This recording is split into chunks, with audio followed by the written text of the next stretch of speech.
नमस्कार दोस्तों। तो दोस्तों कंटिन्यू करते हैं अपने लेक्चर को। और आज के लेक्चर में समझेंगे टाइम वैल्यू ऑफ मनी। तो नाम से ही पता चल रहा है कि पैसे की वैल्यू क्या है। मतलब क्या पैसे की वैल्यू बदल जाती है समय के हिसाब से? तो यस, बदलती है। फॉर एग्जाम्पल, आज से 20 साल पहले अगर आपके पास 1 लाख रुपए होते, या 10 साल पहले अगर आपके पास 1 लाख रुपए होते, तो आपकी जो परचेजिंग कैपेसिटी थी, मतलब जो आप खरीद सकते थे उससे सामान, वो बहुत ज़्यादा खरीद सकते थे। लेकिन आज आप 1 लाख में उतनी सारी चीज़ें नहीं खरीद सकते। भैया अब तो पेट्रोल ही इतना महंगा आ गया। हम्म देखते रहो, महंगाई महंगाई दर बेसिकली क्या है? इन्फ्लेशन रेट, महंगाई दर के बढ़ने की वजह से आपकी जो परचेजिंग कैपेसिटी है, खरीदने की जो कैपेसिटी है किसी भी प्रोडक्ट को, वो इफेक्ट करता है आपके पैसे पे।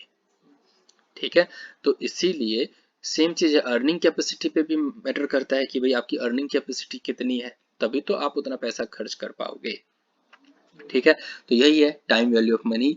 Time value of money is the concept that money you have now is worth more than the identical sum in the future due to his potential earning capacity. अब वहाँ पे जैसे परचेजिंग कैपेसिटी के हिसाब से मैंने एग्जांपल दिया, तो उन्होंने ये बताया कि अगर आज आपके पास 1 लाख रुपए है और अगर आप इसको कहीं इन्वेस्ट कर देते हो, उस पर आपको पर्टिकुलर रिटर्न मिलता रहे 10% 15%, तो आपकी जो टाइम वैल्यू ऑफ मनी, मतलब 1 साल बाद, 2 साल बाद, 3 साल बाद आपका पैसा बढ़ जाएगा, ताकि आपकी अर्निंग कैपेसिटी बढ़े और आप उस हिसाब से आपकी वर्थ भी बढ़ेगी, है ना। तो यही है more than the sum. This core principle of finance hold that provided money can earn interest. Bank वाला जो आपको इंटरेस्ट दे रहा है वो इसलिए, आप ये मत समझो वो पूरी की पूरी आपकी कमाई है। भाई कुछ तो आपका इन्फ्लेशन की वजह से भी वो पैसा कम हो जाएगी उसकी value. Any amount of money is worth more then sooner it is received. तो यही चीज़ है, इंटरेस्ट अर्न करना, ताकि आपकी जो पैसे की वैल्यू बढ़े फ्यूचर में, अर्निंग कैपेसिटी आपकी बढ़े। तो भविष्य में जैसे ये म्यूचुअल फंड है और भी जैसे इन्वेस्टमेंट चीज़ें हैं, वो जैसे जैसे आगे हम, जैसे लंबे समय के लिए हम जिसको हम रखते हैं, और हमारी जो अर्निंग बढ़ती चली जाती है, just because of multiple number of years, है ना। चलो जी आगे चलते हैं। Time value of money in personal finance, अगर अपने बात करें, अपने पर्सनल, क्योंकि ये सारा का सारा सब्जेक्ट ही पर्सनल फाइनेंस की बात कर रहा है, तो क्या होगा, ये कहता है here is the person wants to receive money today than in near future. मतलब अगर आज बंदा कोई पैसा रिसीव करना चाहे या फ्यूचर में करना चाहे, तो क्या होगा। Now the question arise why. This is simply because the person is aware about the time of money. क्योंकि भाई अगर आपको टाइम वैल्यू ऑफ मनी के बारे में पता होगा, तभी तो ये सब कर पाओगे। जैसे कि आपने 100 रुपये इन्वेस्ट किए, अब 2 महीने बाद उस पर कितना रिटर्न आपको मिलेगा, और ऊपर से क्या रिस्क है। हो भी सकता है कि 2 महीने बाद पैसा मिले ना मिले। जैसे कि अगर आपके फ्रेंड ने ये बोला कि भाई मैं तुम्हें 20,000 रुपये देता हूँ, 20,500 after 2 years, and you have to choose the one. मतलब आज मैं आपको 20,000 रुपये दूंगा और 2 साल बाद में 20,500 दूंगा। तो जो क्लियरली दिख रहा है, जो सेकंड ऑप्शन है, 20,500 मे और may not have fluctuated, and the first option we have receive money today, you could invest and earn return interest there. मतलब ये आप फ्यूचर पे नहीं जाओगे, बोलोगे मुझे आज दे तू 20,000 रुपये, मैं इसको कहीं इंटरेस्ट पे लगा दूंगा और मैं शायद 20,500 से ज़्यादा कमा लूंगा। तो लेकिन ये तब भी पता चलेगा आपको जब आपको ये सब चीज़ें पता होंगी, प्रेजेंट वैल्यू ऑफ मनी, है ना। तो कैसे डिसाइड करेंगे कि भाई आज अगर 100 रुपये है और अगर 10% का भी रेट मिलेगा, तो 100 फिर 1 प्लस जो 10 का रेट है, 10 डिवाइड बाई 100। अब 1 साल 2 साल 3 साल जो भी है, उससे आप इसको मल्टीप्लाई कर दो, निकल के आ जाएगा।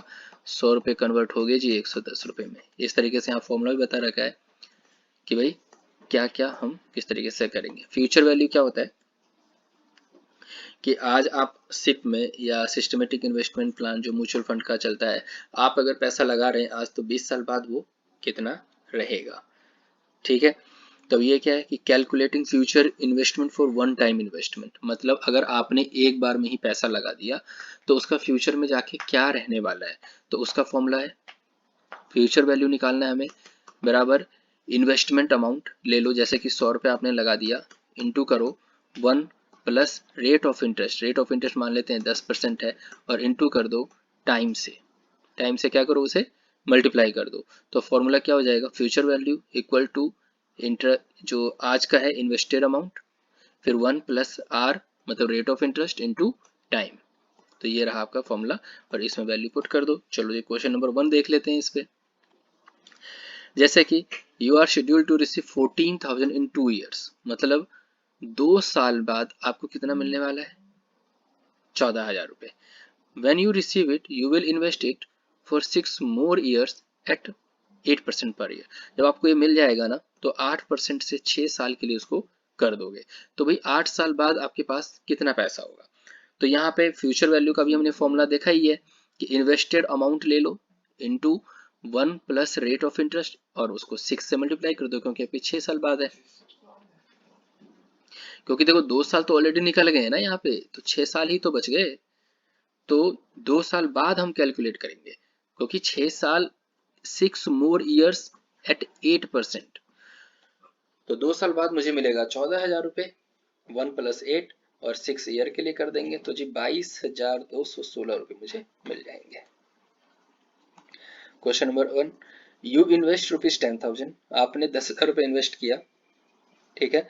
During the first year investment earn 20%, पहले साल में आपको 20% मिल गया।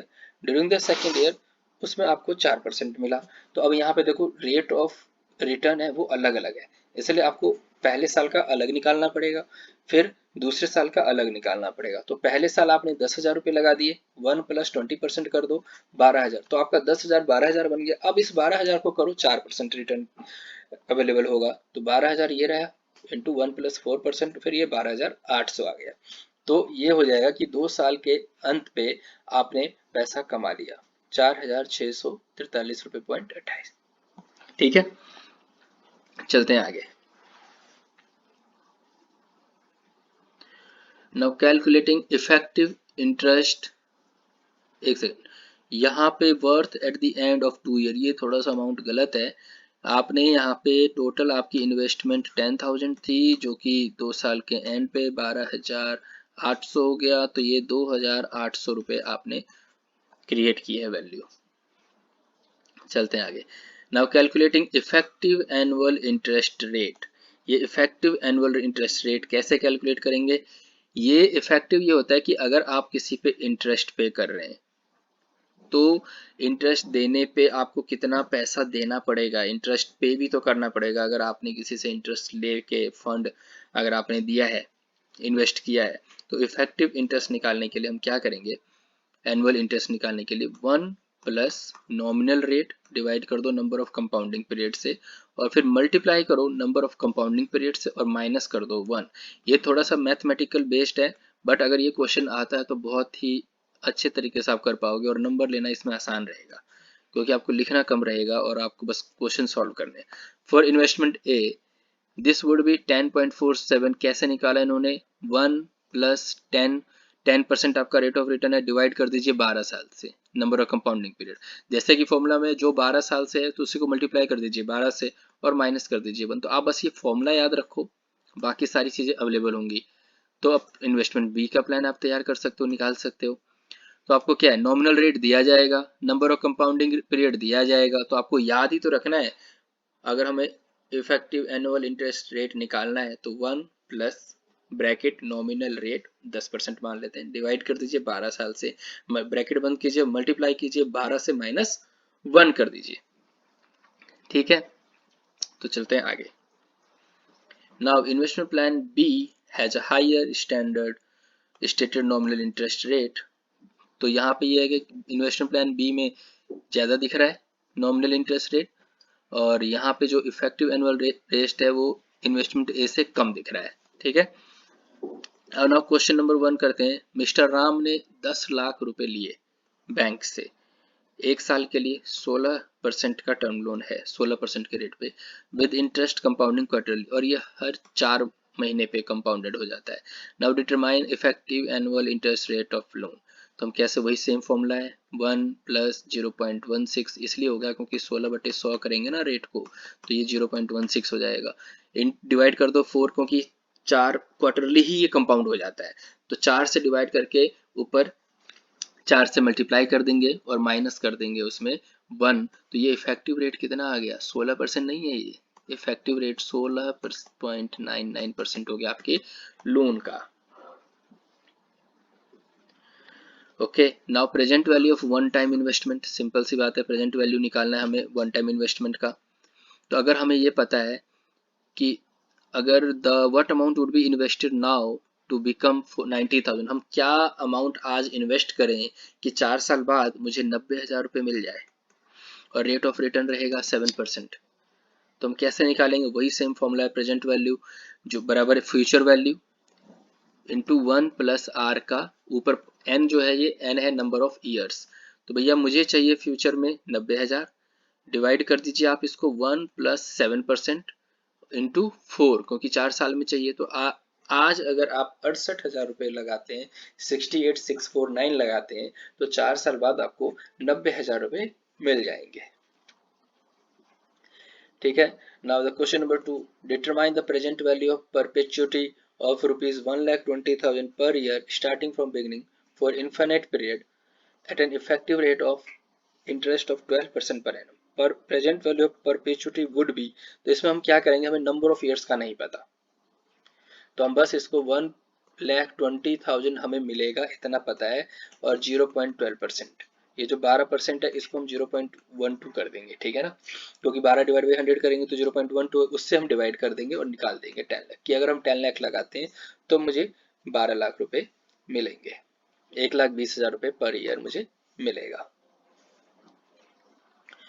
ना। आगे चलते हैं, इसके ऊपर जो आप 10 ईयर ले लेना, एक बार 10 ईयर में देखना कि किस टाइप के क्वेश्चन आए, बस वो सॉल्व कर देना। कॉन्सेप्ट बस इतना ही है, 2-3 फॉर्मूले आपको, प्रेजेंट वैल्यू का फॉर्मूला याद रखना है, फ्यूचर वैल्यू का फॉर्मूला याद रखना है, और कंपाउंडिंग इंटरेस्ट का फॉर्मूला याद रखना है। बाद बाकी सारी चीजें क्वेश्चन में दी जाएंगी।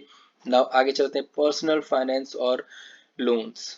मतलब ये कि हम आज जो अपने पर्सनल डिजायर्स हैं, जो हमारे ऑब्जेक्टिव हैं, उसको पूरा करने के लिए अगर हमारे पास पैसा कम है, सेविंग्स कम है, इन्वेस्टमेंट कम है, तो हम इसी को लोन से भी पूरा कर सकते हैं। तो पर्सनल फाइनेंस और लोन्स में अपने बचाए हुए पैसे तो आते ही हैं, आपके इन्वेस्टमेंट किए हुए पैसे तो आते ही हैं, साथ में आपने लोन क्या लिया, ये सब आ जाता है। तो इस तरीके से अगर हम पर्सनल फाइनेंस की बात करें तो उसमें होगा पहला, फॉर्मुलेशन ऑफ बजट। बजट मतलब ये कि भैया हम 50% तो अपनी डेली और घर की ज़रूरतों में पूरा कर देते हैं, 30% हम शॉपिंग में यूज़ कर देते हैं, तो बाकी जो 20% है अपने फ्यूचर सेविंग के लिए रख लेते हैं। अपना बजट बनाइए और उसके हिसाब से प्लान कर लीजिए। इमरजेंसी फंड का बनाइए कि भाई ये 5,000 रुपये वो इमरजेंसी फंड है कि भाई कल के अचानक से एकदम से खर्चा आ जाएगा, तो हम उसमें यूज़ कर सकते हैं। तो ये सब पर्सनल फाइनेंस है। लिमिट योर डेट, अपने कर्ज को एक लिमिट कीजिए, ऐसा ना हो कि कर्ज इतना ज़्यादा हो कि जितने आपके पास असेट ही ना हो, तो हमेशा कर्ज को कम करने की कोशिश कीजिए। Use your credit card wisely, अपने क्रेडिट कार्ड को बहुत ही अच्छे से यूज कीजिए ताकि आप उसके ट्रैप में ना फंस जाए। ताकि आपने क्रेडिट कार्ड को यूज किया तो उसको टाइम पे आप देंगे। हाँ, क्रेडिट कार्ड बहुत अच्छी चीज़ है, 40-45 दिन का टाइम मिल जाता है आपको पे करने का, लेकिन अगर 40-45 दिन में आपने पे नहीं किया तो अब आप उसके ट्रैप में फंस गए, तो उसके ट्रैप में ना फंसे। One should also monitor credit score, अपना क्रेडिट स्कोर भी मॉनिटर करना चाहिए। क्रेडिट स्कोर जो बोलते हैं ना, सिबिल स्कोर, कोई भी लोन लेने जाओ तो सिबिल स्कोर चेक करते हैं। अगर 720 है तो गुड क्रेडिट माना जाता है, 650 है तो एवरेज क्रेडिट माना जाता है, 600 लेस है तो पुअर क्रेडिट माना जाता है। अब ये सब हम यहाँ पढ़ रहे हैं, और जब हम कल होके अपनी रियल लाइफ में देखेंगे, लोन लेने जाएंगे और वो बोलेंगे कि यार तुम्हारा क्रेडिट स्कोर, सिबिल स्कोर कम है, तो हम ऑलरेडी पढ़ चुके होंगे, यार हाँ ये तो हमें जाना है कि मेरा इतना क्रेडिट का स्कोर होना चाहिए। कोई हमें क्रेडिट कार्ड देगा तो जब हम उसका यूज करेंगे तो हमें पहले ही पता रहेगा, यार हमने तो पढ़ा है बीकॉम में, क्रेडिट कार्ड का इस्तेमाल बहुत अच्छे से करना है। ये मेरे पर्सनल फाइनेंस की बात है। और प्लान योर रिटायरमेंट, अपने रिटायरमेंट को प्लान कीजिए कि भाई अगर कल हो के मैं प्लान मतलब रिटायर होऊंगा तो कैसे टैक्स ऐसा प्लान तैयार करूं या उसमें इन्वेस्टमेंट करूं उसमें मुझे टैक्स का बेनिफिट मिल जाए। अब आगे चलते हैं, पर्सनल लोन। पर्सनल लोन मतलब क्या होता है, अपनी पर्सनल ज़रूरतों को पूरा करने के लिए पर्सनल लोन ले लो, जैसे कि home loan, education loan, car loan, ठीक है ना, ये सब पर्सनल लोन के तरीके हैं। नाउ तब इसमें अलग अलग पार्ट को देख लेते हैं। होम लोन पर्सनल लोन ही है यार। ना होम लोन क्या है, तो होम लोन में हम देखेंगे कि होम लोन ऐसा लें जिसकी वजह से हमें टैक्स बेनिफिट मिले इनकम टैक्स एक्ट में, ताकि हम अपने खर्चे इंटरेस्ट जो मुझ पे देंगे उसका पैसा हम घटा पाए। ठीक है ना, किस बैंक से लें, कितने कम इंटरेस्ट पे मुझे मिले, क्या फिक्स रेट ऑफ इंटरेस्ट रहेगा, क्या इसकी पेमेंट टर्म रहेगी, कितने साल में रीपे कर देंगे। एजुकेशन लोन, जैसे एमबीए करना चाहते हैं, एजुकेशन लोन ले लिया, भाई हाँ ठीक है, करने के बाद मुझे जॉब मिलेगी, पोस्ट ग्रेजुएशन के बाद मुझे कहाँ से जॉब मिलेगी, कितना पैसा कमाऊंगा, कैसे कैसे लोन को मैं चुकाऊंगा, लोन में मेरे क्या क्या चीज़ें कवर्ड होंगी, क्या फीस है, हॉस्टल चार्जेज है, सब कुछ देना पड़ेगा, ये सब चीज़ें हैं यार, एजुकेशन लोन हो गया। ये सब पर्सनल लोन के टाइप्स हैं। कार लोन, अक्सर लोग एक कार को मानते हैं कि भाई ये एक स्टेटस सिंबल है। अब ये नहीं पता कि उस कार की ईएमआई भरने में हालत खराब हो रही है। ठीक है ना, तो अब कार लोन आपने ले लिया तो ऐसा भी ना हो कि भाई कितनी आप ईएमआई पे कर सकते हैं, उसका मैनेज कीजिए कि मैं इतना ही, हाँ उसके बदले में अगर कोई सिक्योरिटी देना होता है तो सिक्योरिटी में क्या दे सकते हैं उसको। ठीक है, तो उस कार लोन लेने के लिए आपको कितना इंटरेस्ट देना है, लोअर इंटरेस्ट पे कौन सा बैंक दे रहा है, वो सारी एनालिसिस करना सब आपके पर्सनल फाइनेंस का पार्ट है। तो दोस्तों इस तरीके से हमने अपना चैप्टर नंबर 1 फिनिश कर लिया। मैंने कोशिश की आपको अच्छे से समझाने की और आई थिंक समझ में आ गया होगा। बस एक प्रैक्टिकल पार्ट इसमें, जिसमें 2-3 फॉर्मूले, प्रेजेंट वैल्यू का, फ्यूचर वैल्यू निकालने का, कंपाउंडिंग इंटरेस्ट का निकालने का। आप प्लीज उस पर 1-2 सवाल कर लेना, बाद बाकी कोई ज़्यादा टेंशन वाली बात नहीं है। तो उम्मीद करता हूँ आपको समझ में आया होगा, और मिलते हैं नेक्स्ट लेक्चर में, लेसन नंबर 2 करेंगे।